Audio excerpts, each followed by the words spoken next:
but how do you differentiate Quantel AI from other financial planners like E-Trade, Ameritrade, Retirement, whatever, all those companies? How do you differentiate it? I just want that to be explained one more time so that way everyone gets to understand that. So the very first thing, as I said before, somebody is managing their retirement account with one of the large firms with a 60-40 kind of blend, 60% being equity, 40% being fixed income, right? The kind of performance is very lackadaisical. It's not really that good.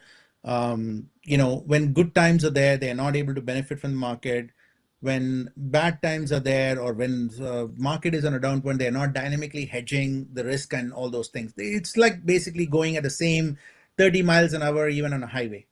So in our case, we are able to adjust the speed of your car, your investment to, oh, you're going on a highway, let's go at 55. Okay, we are going into a construction zone, let's go at 15 miles an hour. So we are able to adapt to the market conditions in a dynamic manner, which many of the firms, large firms, don't do it, historically speaking, because they are not incentivized. The second thing many of the large firms do is just allocate the money into a mutual fund. They themselves are not allocating the money into the stocks. Most of them, not all of them, but most of them, the advisors themselves are not as involved in the decision making of investments. They say, oh, I'm going to invest in this Fidelity or Vanguard mutual fund or Fidelity mutual fund. They just put the money in there.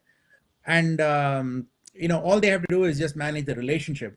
So we are very different because we are actually got the quant finance team that's empowering the investors to take individual stock positions in areas where there is significant amount of growth.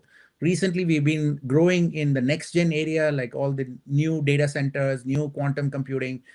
This kind of exposure, being able to get into those exposure, get out at the right time, and so on and so forth, that you don't get from a typical traditional investment advisors group.